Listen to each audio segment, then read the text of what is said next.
উত্তর মধ্য নাইজেরিয়ার নাইজার স্টেটে সেন্ট মেরি ক্যাথলিক স্কুলে হামলা চালিয়ে ৩০৩ শিক্ষার্থী এবং ১২ জন শিক্ষককে অপহরণ করেছে অস্ত্রধারী দুর্বৃত্তরা।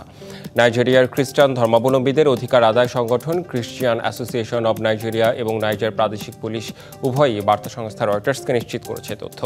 এদিকে এই হামলার মাত্র কয়েকদিন আগে পার্শ্ববর্তী কেব্বি স্টেটের মাগা শহরে আরেকটি মাধ্যমিক স্কুলে হামলা চালিয়ে অস্ত্রধারী দুর্বৃত্তরা ২৫ জন স্কুল ছাত্রীকে অপহরণ করে।